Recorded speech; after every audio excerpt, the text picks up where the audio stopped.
بسم اللہ والصلاۃ والسلام علی رسول اللہ خاتم النبیین ورحمۃ اللہ علیہ۔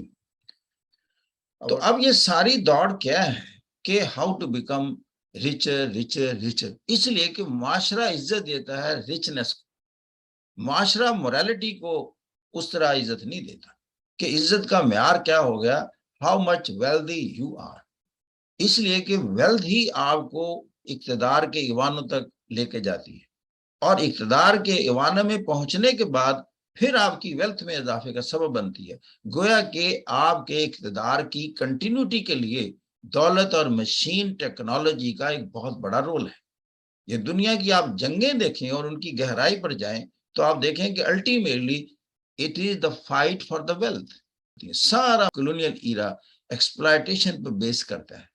میں ہمیشہ چنگیز خان کی مثال دیتا ہوں کہ crude use of force in exploiting people, اس کے پاس کوئی رائٹ نہیں تھا کہ اسی گلوب کے کمزور جو علاقے ہیں، ریجنز ہیں، طبقات ہیں، معاشرے ہیں، آپ اپنی طاقت کے بلبوتے پر ان کو لوٹ لیں۔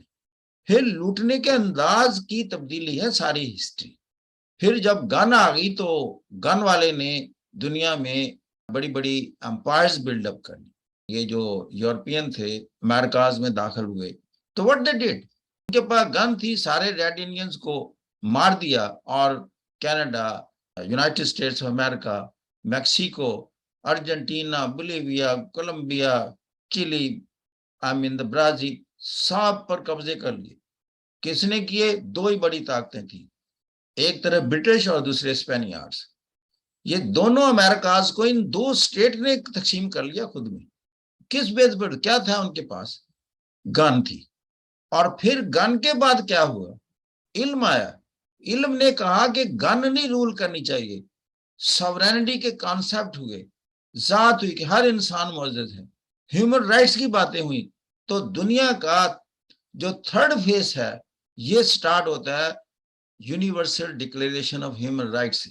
یہ تھرڈ فیس ہے۔ پہلا چنگیز خان کا دور تھا کہ تیر اور تلوار سے آپ پھیلنا ہے، اس کے بعد گن کا دور ہے، کرسٹوفر کولمبس کے دور سے آغاز ہوتا ہے۔ پھر آپ نے you lead the foundation of colonialism and imperialism. اور تیسرا جو فیز آتا ہے جنگ عظیم دوم کے بعد، جس میں اس وقت ہم داخل ہیں، وہ چل رہا ہے، وہ تھا ڈکلیریشن آف ہیومن رائٹس، کہ ہر انسان معزز ہے، ہر قوم معزز ہے، اور اس کے بارڈر متعین کر دیے گئے، اور اس کی سینکٹیٹی اور تقدس بھی قائم کر دی گئی۔ کسی ملک کو اختیار نہیں ہے کہ وہ کسی ملک پر قبضہ کرے بائی فورس، نہ تلوار سے نہ گن سے، وہ دونوں چیزیں پرانی مائنس کر دی گئی۔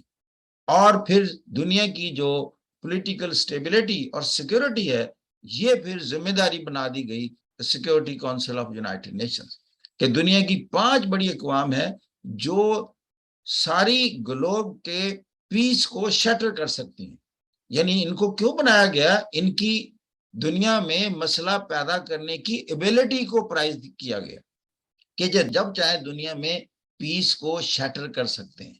تو لہذا انہی کو پھر ان کی باڈی بنا دی گئی کہ اگر ان میں سے ایک بھی کہے، ایگری نہ کرے، تو وہ کام نہیں ہونا چاہیے، چونکہ اس لیے کہ پیس کو تہوبالا کر سکتے ہیں، اس کو ویٹو کا نام دیا۔ لیکن ساتھ جنرل اسمبلی رکھی۔ ابھی دنیا نے اگلے سٹیج میں جانا ہے۔ اب دیکھیں اگلا سٹیج کیا ہوگا۔ سیکیورٹی کونسل کی پاور جب جنرل اسمبلی کو آئیں گی، matters of the globe must be decided by the universal consensus. وہ کہاں ہے؟ وہ جنرل اسمبلی میں۔ 193 کنٹریز ایکو لیول پر بیٹھیں اور میجورٹی کی بیس پر ڈیموکریٹک پرنسپل دنیا کے مسائل کا حل ڈھونڈیں، نہ کہ طاقتور 5 اور ویٹو پاور کو ختم کیا جائے۔ الٹیمیٹلی وہاں پہنچنا ہے، that will be the climax. And this trajectory and this course of life history move کر رہی ہے ٹورڈ دیٹ ڈیسٹینیشن۔